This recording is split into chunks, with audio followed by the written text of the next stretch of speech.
Good afternoon. My name is Ernesto Morales, and I am the CEO of North Star Alliances. I will be your moderator for today's session. Welcome to this webinar sponsored by the City of Los Angeles Department of Cannabis Regulation, Business, Licensing, and Compliance, otherwise known as BLC, Assistance Program. BLC programming is designed to assist social equity applicants in Los Angeles in obtaining a commercial cannabis license and operating a successful cannabis business. This installment of our 2025 webinar series focuses on cannabis inventory best practices. Now, before we get started, let's take a moment to review some housekeeping rules. Please note that this webinar is being recorded and can be viewed only on DCR's learning management system after the editing process. You will be muted with cameras off for the duration of the webinar. This means that your camera and audio functions will not be available to you during this session. However, you will be able to see and hear all the panelists. There's an open chat box where you can interact with one another for networking and to comment on the information that is being provided. Please use caution when sharing personal information in a public forum and keep your questions focused on today's topic. Please ask questions. Ask questions about today's subject matter in the Q&A box. We are gathering and responding to your questions throughout the presentation, and we'll have a Q&A session where you will also get responses in the last portion of today's event. You are encouraged to utilize the Q&A box at the bottom pane of your Zoom screen. If you use the Q&A box for questions, everyone will be able to see the questions when they are answered. And finally, please note that today's content was not created by the Department of Cannabis Regulation or the City of Los Angeles and is for informational purposes only. This information is subject to change and does not replace or supersede the Los Angeles Municipal Code, nor does it constitute legal advice. If you have specific questions outside of today's topic, please call 213-978-0738 during business hours, which are Monday through Thursday from 10 a.m. to 4 p.m. to speak to a DCR representative. And now I'd like to introduce our esteemed guest presenter, James Yim. James is the head of partner success at Meadow and has been with the company for 7 years. He has worked with hundreds of cannabis retailers and delivery services of small mom and pop shops all the way to large corporate chains. Now, I would like to ask James to join me on screen. Thanks, Ernesto. Welcome, James, and feel free to start sharing your screen and your presentation. We're all excited to hear. Awesome. Thank you so much. Let me go. Does that screen look good to you guys? Looks great. Awesome. Cool. So thanks, everyone.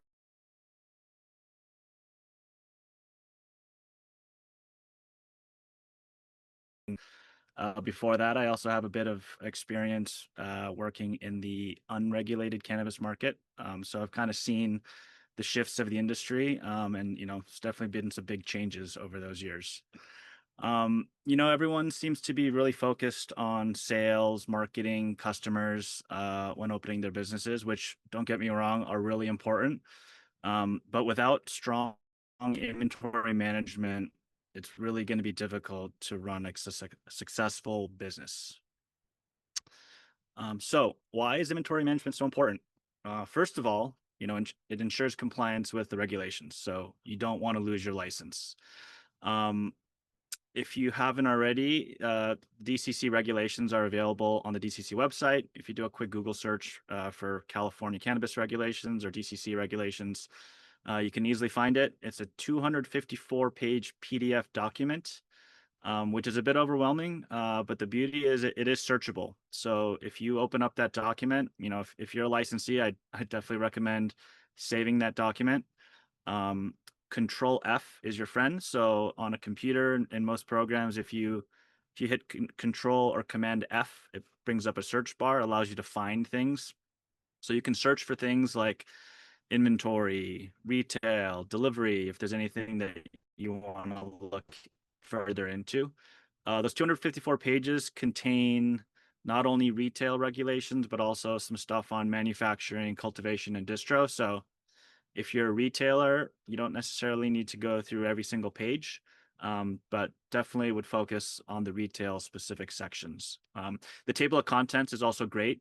So at the beginning of the document, it kind of lays out by bullet points all the different sections. So I would definitely familiarize yourself with those regulations, especially with how they pertain to retail, or get yourself a good lawyer who is familiar with those regulations. The next thing is it prevents product loss and shrinkage. So you don't want to lose your money. Shrinkage is defined as any inventory, the loss of inventory from your retail store. So there's various reasons for shrinkage. Some of the most common ones are external theft. So that's customers coming in, shoplifting. Um, Two would be internal theft. That's employees stealing, engaging in fraud. There could be return fraud. It could be employees hooking up their friends at the register, throwing in some extra products into the bag without ringing it up. That's a pretty common form. Another form of shrinkage would be kind of operational loss or waste. So maybe product expires that you're not able to sell, or you're carrying a case of glass jars and you happen to drop it and it breaks a bunch of jars. That product becomes unsellable. That is a form of shrinkage. And then lastly, it could be administrative errors. So it could be mistakes in accounting, mistakes in inventory counts, mislabeling, just kind of human error. That's also another cause for shrinkage. Little story I wanted to share. Years ago, there was a retailer in San Francisco that came to us. They were experiencing a real high volume of shrinkage, and into the tens of thousands of dollars a month, product going missing. And so we came in and we helped them switch them over to Meadow, our point of sale system, and really help them set some strong inventory procedures. The biggest one being counting the inventory on a regular basis. Within a couple weeks, half of the management team quit, and the shrinkage was reduced significantly. And I think it just goes to show, if as the ownership or upper management, if you're not really on top of tracking and counting your inventory, it's really easy to be taken advantage of.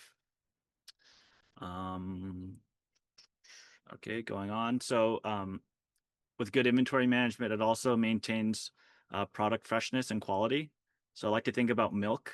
When you're buying milk at the grocery store, generally it's up to the store to sell the oldest milk first, as long as it's still good. When you get a fresh batch of milk, you don't necessarily want to put it out front and center to allow your customers to take it, because then any older milk that you had could potentially go bad. So it's up to you to come up with some strong procedures to ensure that oldest product goes out first, and we'll get to that more here in a second. Another reason is that it improves customer experience with consistent stock levels.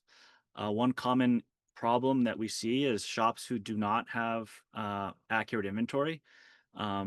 Customers will place orders online or through weed maps, let's say, and there's certain products that are really popular with customers, and let's say, hey, I really wanted that very specific Durban poison eighth from my favorite brand, and I ordered it online at your shop, and I drove an hour to get here, and you don't have it. And so if your inventory is not up to date and accurate, um, it can lead to some kind of poor customer experiences. And then lastly, or most importantly, it maximizes your revenue and profitability. So, if you always hear the analogy of the leaky bucket, you don't want to be a leaky bucket. So this bucket represents all the revenue coming into your store from new customers, from sales. And the more holes you have in that bucket, that's just your profits and your revenue, leaking and going out to thin air. And so those leaks or those holes, I would say, are going to be a big cause of them will be poor inventory management. So we really want to make sure that our inventory practices are buttoned up, and that we minimize any sort of leaks that could happen. Cool. So I want to get into some core inventory principles. One is that you want to have real-time tracking of stock levels. At any time, staff or inventory manager should be able to look in your system and know exactly how many units you have of product X, product Y, and hopefully your point of sale system kind of maintains that um, up to date levels of inventory. There's a story once we switched over a client from another point of sale system, and this system was just known to be really slow and clunky. And they would make a joke that, hey, I'll pull an inventory report, and what I'll do is I'll have to go make a cup of coffee, go eat some breakfast, and then I'd come back, and finally the numbers would show up. So I think it's really important to have a snappy system that's up to date, that you should be able to look up any product at any time and kind of know what you have at any moment. The next thing is to be strong with FIFO, or we call it first in, first out. So this is getting into a little more detail on that milk analogy. In a FIFO system, or first in, first out, you always want to make sure to sell your oldest product first of a particular batch. So let's say you have these, raspberry chocolate bars, and you have a batch to start with, and this becomes a hot selling item, and you order subsequent batches of this. When you get those new batches, the last thing you want to do is just be in a hurry, open up the product and throw it all out and mix them all in. In a case like this, you may potentially sell that newer product first, and you're more likely to have old product that's going to go bad, and that could potentially expire. So a best practice, when it comes to FIFO, if you get a new batch of product, of a product that you already carry, so let's call it a restock, um, you always want to put that new batch of product in the back, or you want to keep it sealed somewhere in a back room, to not mix it up with your existing inventory. So again, that will kind of help maintain product freshness. And as a best practice, you kind of always want to practice FIFO when you're dealing with any new inventory. Cool. We also want to make sure that we're performing regular scheduled inventory counts. Not that surprisingly, but some shops I've seen never count their inventory. I think part of this might be due to the fact that, people that have been in the cannabis game for a long time often started, in the unregulated market, and they purposely did not want to keep records of things, in case there was police intervention. So, the game's changed. Now we're a regulated market. We've got the DCC. You've got the potential for audits. So it's actually really important now to perform regular scheduled inventory counts. And then you also want to make sure that the staff is trained. So I think this starts from the beginning. As soon as you hire new staff, I think you really need to ingrain that, part of the culture of the store is inventory accuracy. If I were to run a store, I think that would be one of my top priorities, to make sure that we're maintaining an accurate inventory, and counting on a regular basis. Uh, cool. So going on. So just want to go back to compliance here. If we spend all this time and money to get these licenses, the last thing we want to do is lose the license, or be subject to fines because we're not following the rules. Um, so I like to, there's three inventories that we actually want to keep track of. Ideally, they're all the same, but oftentimes they're not. So the three inventories that we need to keep track of are: one, your real inventory, which is your actual inventory of physical product. How many units do you have of this? How many units do you have of that? Um, the second inventory is what your point of sale system thinks, so the POS. So the POS will generally keep track of the different number of units for various products. And the third is metric, or your track and trace system. So metric also has a count of products by batch, and how many units you have of each product. In a perfect world, all three of these would always be the same, but in reality, they're often not. Sometimes, the most common discrepancy you'll see is between your real inventory and your POS and metric. So a good point of sale system will go a long way. A good point of sale system that has a strong metric integration can help make this a lot easier for you. One thing that we see a lot is negative packages in metric. So if you've got a point of sale system that does not have a very strong metric integration, you'll see packages going negative, which in reality is impossible. You can't have -3 units of a chocolate bar. The lowest you can really go in reality is 0. So if your metric account does have negative packages, more than likely that's the point of sale system making errors and accidentally deducting units, from either the wrong product or the wrong package. So that's just something to keep in mind. We also want to make sure that you're adhering to all local and state regulations. So here's a quote directly from the DCC regulations with regard to inventory is a licensee and their designated account managers shall reconcile the inventory of cannabis and cannabis products on the licensed premises with the track and trace system database at least once every 30 calendar days. So essentially that means you're required by the DCC to do a full inventory count at least once a month. Oftentimes we see many shops count their inventory much more frequently than once a month. I see many shops count their inventory once a week. And on the flip side, we see many shops never count their inventory at all, which to me is a little bit mind boggling, but it's something to keep in mind. We see the whole spectrum of operators. And the ones that are most successful and tend to be the most profitable are the ones that really have their inventory under control. You also want to make sure that you're keeping accurate records for inspections and audits. So when an auditor comes on site, they're totally within their rights to ask you for a record. Hey, when was the last time you did an inventory count, and can you show me the record of it? I've also heard of auditors coming in and just walking around, picking up a random product and saying, hey, can you show me in your point of sale system how many units you have of this? And I also want you to show me in metric how many units you have of this. And they'll do a spot check right there on the spot and to see if those systems match up. So it's another reason that, it's important to keep that under control. We also want to make sure that we maintain proper labeling and packaging standards. If you apply barcodes to the product, you need to make sure not to cover up any important, testing information. You also want to make sure not to cover up that California cannabis sign, which we like to call the excited weed leaf. According to the regulations, you're not allowed to cover that up with the barcode. So just keep that in mind. And then lastly, I'll mention it again. You want to make sure that the point of sale system you're using has a strong metric integration to at least keep those 2 of those 3 inventories consistent. So that's your point of sale inventory and your metric inventory. And then by physically counting on a regular basis, that's how you keep your real inventory aligned with the other 2. Right. So we want to make sure that we have strong standard operating procedures or SOPs. You want to clearly document your SOPs for all inventory actions. That goes from receiving inventory, storing your inventory, and counting your inventory.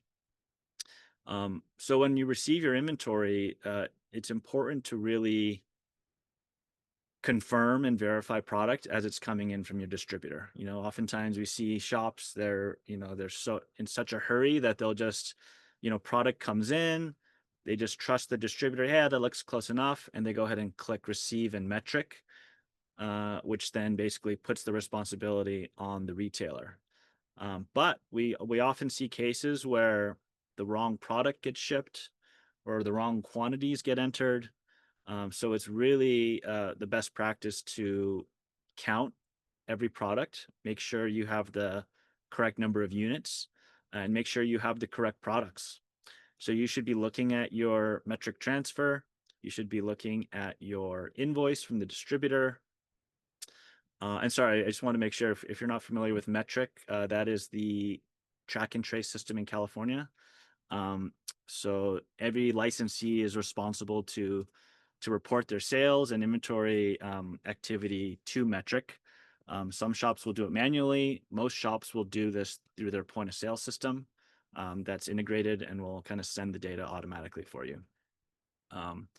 So when a distributor shows up to your store with a shipment of product, that also comes along with a metric transfer.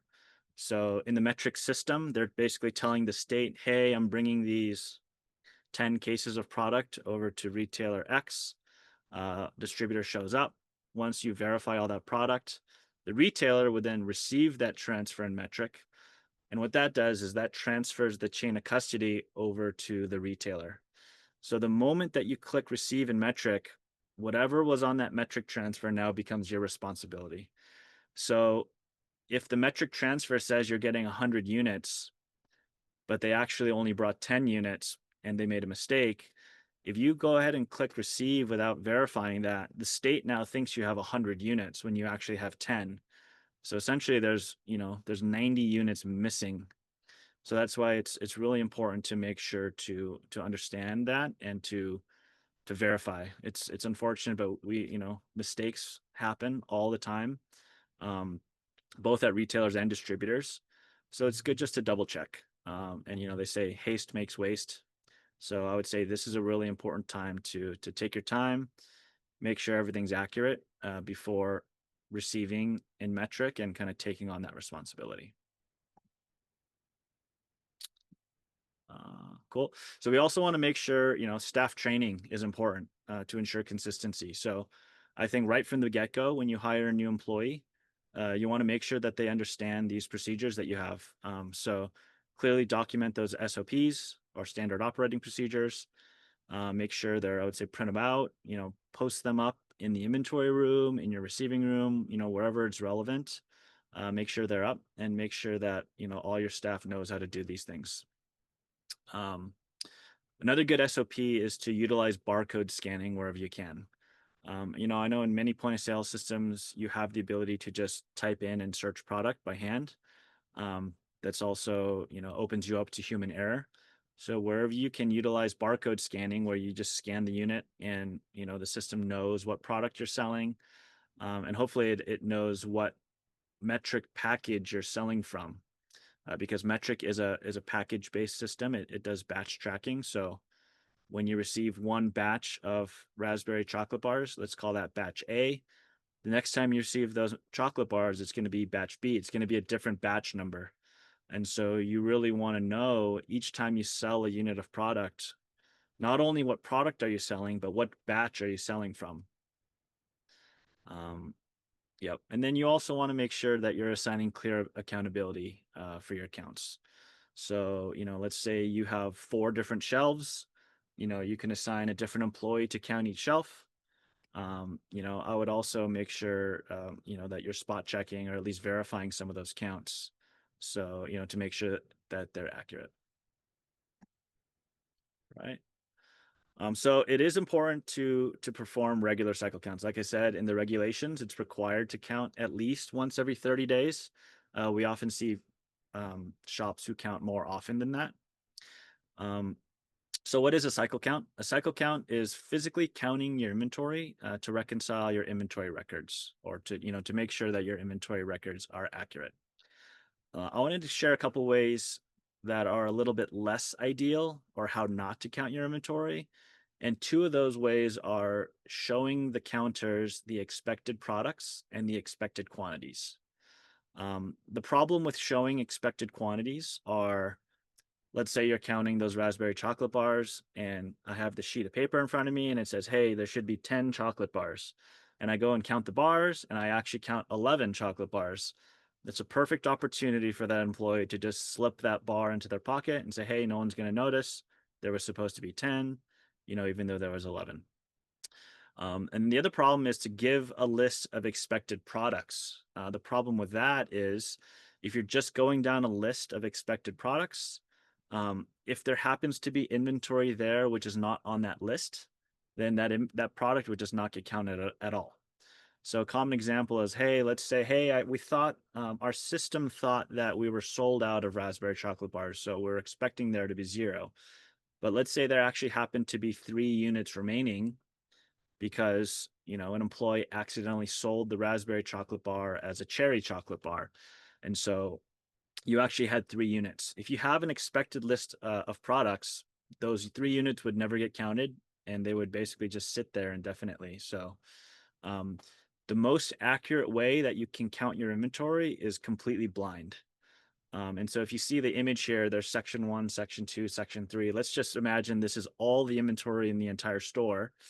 The most accurate way to do it is you could either do this with one person or with 3 people, or you can assign each person a section, and let's say, hey, John, your job is to go and count section 1, and all they do is go and count every product that they see there in section 1. And then that way you can compare with what your system thought you had. And the other way is, the other thing to consider is how you're going to split up your count. I would say the most accurate way to do it would be to count the entire store at once. However, that's not always a reality. That would take, depending on the size of your inventory, that could be an all-nighter. It could, require tons of staff. So the more common way that we see it is to count in smaller batches regularly. So, one thing we've seen is, hey, on Mondays, we're going to count our edibles. On Tuesdays, we're going to count our pre-rolls. Wednesdays, we're going to count flour and so on. That way you break things up into smaller counts. It doesn't have to be this big, dreaded event that's going to take all night. And, it's going to require less from your staff. The other thing to consider is to prioritize, high value and fast moving products. And I'll also add and high shrinkage products. So the products that tend to go missing more often. If, for instance, if your stizzy pods seem to go missing a lot more frequently than other products, then that would be a good point to count those stizzy products a bit more frequently to kind of figure out what's happening with them. And then you want to make sure to investigate your discrepancies immediately.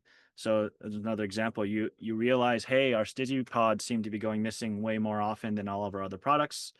One, I would start to count them more frequently, and two, I would start to keep my eyes on them. Make sure you've got cameras pointing at them so that just take a closer look.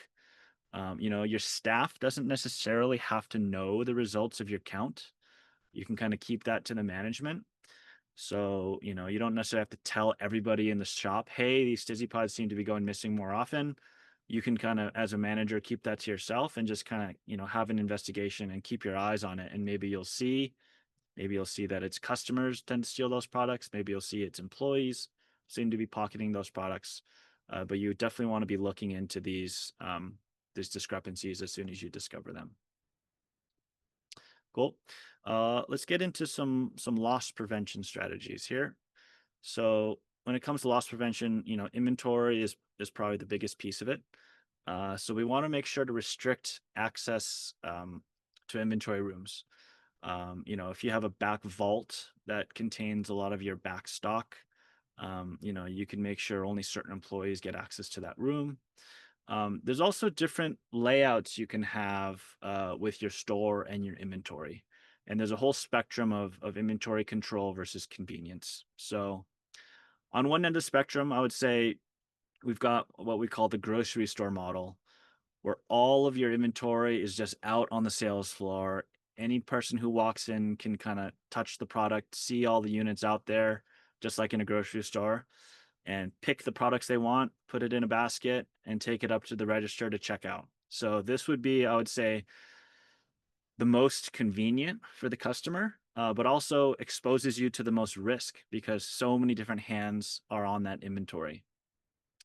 On the other end of the spectrum, you have a secure locked inventory vault, and all the inventory of your store is in that vault.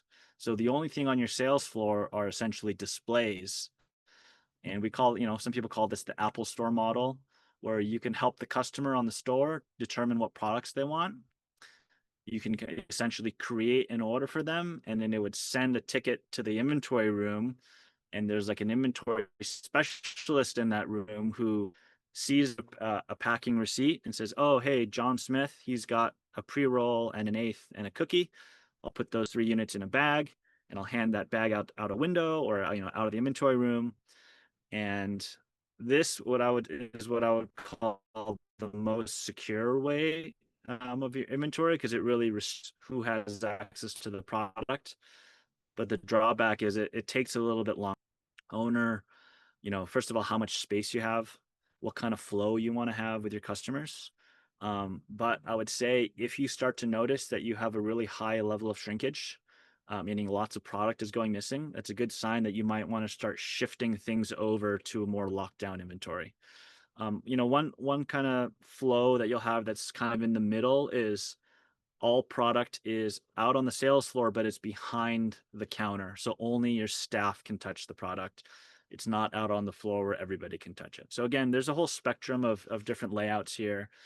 And I would kind of pick what works best for you. And based on your inventory shrinkage, you can kind of change that flow. You don't have to be locked into one flow forever.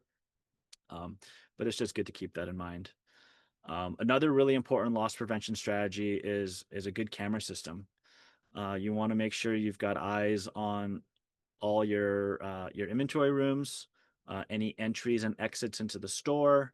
And I would say it's really important to have that video have a clear view of every point of sale station, what's being run up on the screen, as well as the cash drawer. One common form of theft we see is employees hooking up their friends. So let's say their friend brings 10 items up to the register. Maybe the employee only puts 7 of them on the point of sale, and 3 of them they just toss into the bag and never run it through the system. That's a really common form of theft. And so you want to make sure that your cameras have clear eyes. So if you ever have suspicions, you can review the video and take a look at what was actually rung up on that screen versus what went into the bag. Some point of sale systems like Meadow will have video integrations. So with Meadow, we integrate with a system called SoulLink, which is pretty cool, where you can actually go, by the order and look at the timestamp and be able to see footage of a particular order at a particular register. So that's something to keep in mind. We also want to make sure, performing unannounced spot checks is a good way to keep people honest. It's unfortunate, but oftentimes the people who are counting your inventory are also the people who are stealing the inventory. So we want to make sure that there are some checks and balances there. When a count is performed, you want to, I would say, have kind of random spot checks where maybe a manager or an owner is going around just verifying the counts. After something's counted, employee counted 52 units. Maybe I'll go back and, hey, let me just verify to see, make sure the counts are accurate. And then I think also with good staff training, you want to train them to identify any suspicious activity going on.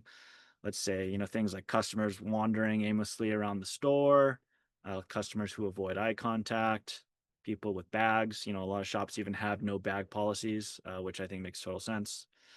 And then another thing to spot is people, scanning around, looking up for cameras and things like that. So make sure your staff is aware of these things and just kind of identifies that, whenever they're in the store. Cool. So let's go into some cash handling best practices. Loss and shrinkage can come from inventory, but it can also come from your cash. So some things to keep in mind. Throughout the day, every register does need to start with some amount of cash in order to give change. But throughout the day, you should be able to at least have a peek in your point of sale system of how much cash is in each register. And so whatever threshold you're comfortable with, let's say, hey, once it hits $1,000 cash, we want to perform what's called a cash drop. So that's going to the register, pulling some cash out of the drawer, making sure to leave enough still to be able to make change. But any of that extra cash you can put back into the safe for safekeeping, just to keep the risk minimal of how much cash is out on the floor at any time. I'll mention again, clear video surveillance, especially on cash registers to see, make sure that, hey, when a customer hands over 100, does all, in 520s, make sure does all that money make it into the register? Common form of theft we see is, especially with cash transactions, is cash going into the pocket. So we want to be able to keep track of that. And then we also want to make sure, your staff's trained on counterfeit detection. The most common thing we see are the markers to check for counterfeit bills. Sometimes we see people using lights to check for the watermarks, and I think some of the new bills have some reflective UV on the higher value bills to make sure that they're not counterfeit.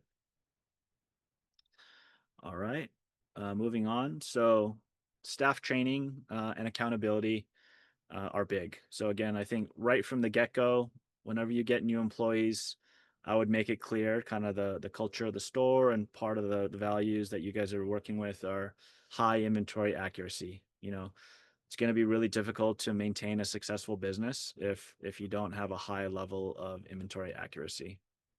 Um, Make sure those SOPs, or the standard operating procedures, are clearly printed, labeled, posted, where they're relevant. Inventory counting SOPs posted in the inventory room, point of sale cash SOPs near the cash registers, and share them with new staff, and make sure people are up to date. I would also make sure you join industry groups. There's some Facebook groups. I know there's some forums. Reddit seems to be a popular forum of people interacting with each other, talking about best practices for retail, sharing good ideas. This can be a tough industry, so I think it's best to really insulate ourselves with a good network of operators. People who you work with, maybe peers, other shops, and really keep up to date with what's going on in the industry. Um, and keeping up to date with what's going on the regulatory side. If, like, does anyone here know or have heard of AB Assembly Bill 564? I would say if you're in the cannabis industry in California, this is something to keep close eyes on, and make sure you're speaking to your representatives. What this bill would do is lower the excise tax from 19%, which just got raised to recently, back down to 15%. So that's 4% difference. And in LA specifically, with the compounding of taxes, it's closer to 5%. And hopefully this gets passed. But it's important that you talk to your representatives and make it known that this is really important to you as a business, and show your support for AB 564. So it's important to learn from each other, lean on each other. You can go to industry events. Hall of Flowers, for instance, is a popular event. You'll see lots of retailers there, distributors, manufacturers, kind of everybody in the industry. It's a good place to go and just build your network up. Yeah. We want to assign, clear ownership for all the inventory management. So maybe you've got somebody who's in charge of inventory reception. They're the ones who are counting all the inventory as it comes in, making sure all that's accurate before receiving transfers. You want to make sure someone's in charge of inventory counting. Maybe it's the same employee, or maybe it's a different employee, depending on the size of your staff. And the other thing to mention on SOPs is you don't necessarily just want to set it and forget it. The things change. Stores grow, staffs grow.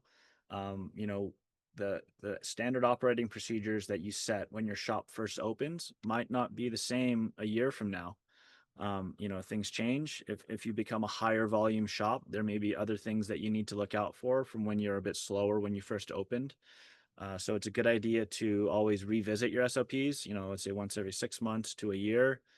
Take a look at your SOPs and say, hey, does this still serve us? Are there any changes we should make? And you can make it an interactive experience with your staff. Maybe have a store meeting, and you can go over these things to make sure they're still relevant. And another nice thing to do is to reward your store-wide inventory accuracy. So maybe you have a target of shrinkage, and if you hit that target or go under that target, staff's rewarded with a pizza party or a night out, for dinner or whatnot. So I think it's good to just keep it interactive and reward, good inventory practices. Cool. So just some key takeaways here, kind of some review. Create clear SOPs for every stage of inventory management. And I would say this even goes beyond inventory management, but for all of the important processes of your store, maybe that's opening your cash registers, closing your cash registers, receiving inventory, inventory counting or cycle counts, all that. Make sure you've got clear SOPs. Again, they're going to be different for every store, depending on the layout of your store, the flow, whether you're running a grocery store model or an Apple Store model. You want to make sure that you've got SOPs that work for you and your staff, and your current layout. You want to count your inventory regularly. That's probably the most important point of good inventory management, is knowing your shrinkage. And you can't know your shrinkage unless you count the inventory. So definitely make sure you do that, especially, when the regulations require it at least once every 30 days. I'm generally a proponent of doing it more frequently than that. But it's very important. Um, three, back to the training is make sure all the staff are properly trained. You don't want to have different employees doing things different ways. It's a way those inconsistencies can lead to miscounts and mistakes. So make sure everyone is very clear on the way things are going to be done, and I guess give them a voice if they say, "Hey, I don't think this is the best way to do it." I would say hear them out, hear their concerns, and maybe that's a good sign to change the SOPs. Because those employees who are in the trenches actually doing the counting, their experience is worth something. So I would say keep an open dialogue. SOPs should definitely change as your store evolves. So make sure to listen to any feedback. And then lastly, I would say, it's important to choose a point of sale system that makes the inventory management and sales easy for you. So, ideally, your point of sale system has some kind of cycle counting feature that allows you to enter these counts and compares with what the system has. And also make sure your inventory system has a strong metric integration. If your inventory system, if your point of sale system requires you to upload spreadsheets, or, you know, generally that could lead to more human error. So ideally, the POS will automatically send updates to metric, and in a perfect world, the quantities in your point of sale should always match the quantities in your metric system. Um, yep, and that's it for the presentation. I think we'll get to some questions here in a bit. Thank you all for the attention and for being here. If you have any more questions for me, feel free to reach out to me for a demo. Happy to show you what Meadow is all about. We've got a very strong metric integration, as well as inventory accounting features like cycle counts. So you can email me, james@getmeadow.com, or visit our website at www.getmeadow.com. Awesome. Thanks, James. Um, let's see. Thank you, James. Very, very informative. My apologies. Let's go ahead and move over to the question and answer part of the session. Very informative information, very helpful. One of the key terms that I like is the leaky bucket. I like that term. Is very, very illustrative Don't of want what. to have a leaky bucket. Definitely don't want to have a leaky bucket. Definitely don't want to have a leaky bucket. All right, so let's start off with the questions. How often should you do cycle counts if you've already performed the required 30-day reconciliation? So I would say it depends on the level of your inventory accuracy. If you do a cycle count 30 days, and your inventory shrinkage is really low, and you're happy with it, let's say it's like 1%, 1-2%, then I would say, keep that 30-day cadence. If you happen to find that your inventory shrinkage is a bit higher than you would like, let's say 10%, 20% of your products going missing, that's a good indicator that you should start to count your inventory a bit more frequently to try to discover where those discrepancies are coming from. Makes sense. Makes sense. What is the most effective way to handle discrepancies when metric POS and physical counts don't match? I would say first is to make sure you have choose a strong point of sale system that has a strong metric integration. Oftentimes we see systems that their point of sale system is making mistakes. So in metric, they've got negative quantities, which in reality is impossible. You can't have -3 units of a chocolate bar. And so, I would say speak to any peers you have of, when you're choosing a point of sale system, see what point of sale system they have, ask them, hey, what do you like? What do you not like? And I also make sure to check, hey, how accurate is your metric account? Some shops, log into metric, and you can do a quick check of the metric quantities. If you see lots of negative quantities, it's a pretty bad sign. I would steer clear of a system that they're using that results in lots of negative packages. That's one thing. Two is if you discover lots of discrepancies, I would recommend doing a full count of the store and really kind of doing a hard reset. Hey, let's start fresh. Let's get everything in order here, and then from that point on, make sure to do these regular counts to stay on top of it. Yeah, that would be essentially a flag, right? If you're seeing these negative, it makes it would inform you that you really have to be looking a little bit harder and adjusting and looking into that a little bit more, that area. Yep. Yeah. All right. Next question. What are the most common mistakes retailers make during inventory counts? The biggest mistake is not counting their inventory at all, which unfortunately I see more often than I would like. Um, Second would be maybe not counting often enough. Again, the regulations in California require you to count them at least once every 30 days. And then the other two I kind of went over in the presentation are counting off a list that shows you the expected quantities. That's generally going to lead to some, potentially some more theft there. And then also counting off of a list of expected products.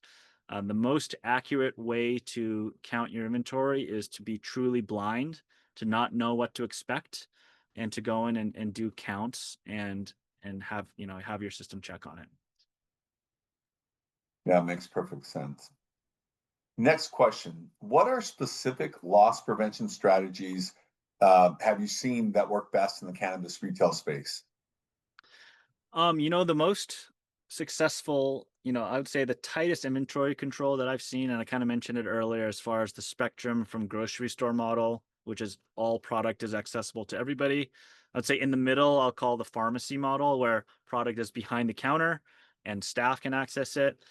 And then the most controlled is I would call the Apple Store model where all the inventory is actually back in a locked room and very limited access to who can go back there. The shops who run that model, the Apple Store model, tend to have the lowest amount of shrinkage because it really limits who can touch the product. Again, there is a bit of a trade off. It takes a little bit longer for the customer to check out because there's a few more steps. So again, there's a bit of a spectrum, and I would say it depends on the layout of your store, how much space you have, what kind of customer experience you want to have. Because me as a customer, I really like the grocery store model because it's so convenient. You walk in, I'll take one of those, I'll take one of those, put it in a basket, and you go check out. So again, there's a bit of a spectrum, and I would say depending on the amount of loss you're experiencing, you may, if you have a really good a really low level of shrinkage, maybe you can start shifting something more towards that grocery store model. And if you're experiencing a real high level of shrinkage, I would shift something closer to that Apple Store model to kind of lock it down. Yeah, I worked in a grocery store for a number of years, doing stocking the shelves, and shrinkage was a big deal. And I know, different areas of the grocery store, they'll lock the higher priced items in a glass case, Oh, right? yeah. Yep. So I don't know if that's maybe something to look into as well, correct? Yeah. Yeah. Yeah. All right. Next question. What features should we prioritize when choosing a POS system for better inventory and compliance management? Yeah, for inventory, definitely a cycle counting feature. So in Meadow, we've got a cool cycle counting feature where you can actually go in and do a full blind count. So I say, hey, I'm going to count this wall here, and you can basically scan products to count them, or you can type in, hey, chocolate raspberry bar, 30, Blue Dream Ace, 25, whatever. You count exactly what you find, and then the system will do a comparison based off of what the system expected you to have, and then it'll show you all the differences. And with the click of a button, it'll update all your inventory to what was physically counted, which I would call your real inventory. So a strong cycle counting feature I think is good. There's other point of sale systems that kind of force you to print out sheets of paper with expected products and expected counts. And again, I think those are two ways to. There's a lot of room for error when you know what products to expect and when you know what the quantities are supposed to be. And then I think a strong metric integration as well. Talk to your peers who run various point of sale systems. And asking them, hey, how accurate is your metric? Do you have many negative quantities? Is a good sign. Lots of negative quantities in metric is a good signal to avoid, that particular system. Right. I'm going to ask you a question. So I'm getting ready to start a business, cannabis space. What are the top two or three things, James, that you're going to advise me to do when it comes to this area of the cannabis business environment? Hey, Ernesto, you're starting up a business. These are the two or three things you have to know that's going to give you a really good start as relates to this. I would say is do your research. Go around to different shops in the area. Every business, every retailer, I think it's nice that they have their own little flavor. So, I would say go in, do your research, and each shop you visit, take some notes. Hey, what did I like about this shop? What did I not like about this shop? And compare by let's say you visit 5 different shops. By the end of it, you should have a good idea of what you like and what you don't like, and you can use that as a good starting off point of kind of how you envision your store. Again, every shop's different, depending on the amount of space you have. I've seen shops that are so tiny, you walk in, it feels like a closet. There's one register, all the product is right there, which is pretty cool how efficient they are with that space.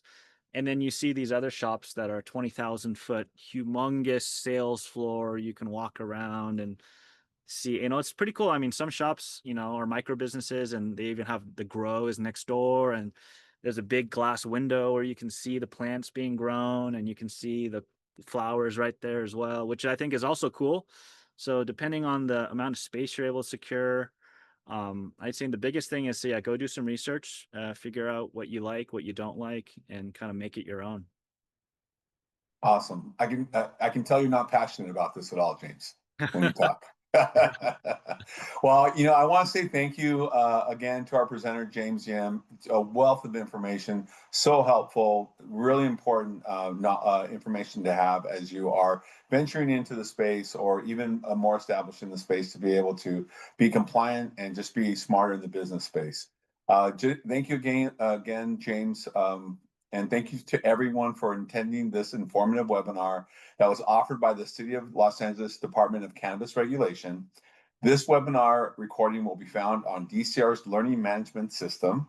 If you have any questions on accessing your account, please email dcr.sep@lacity.org.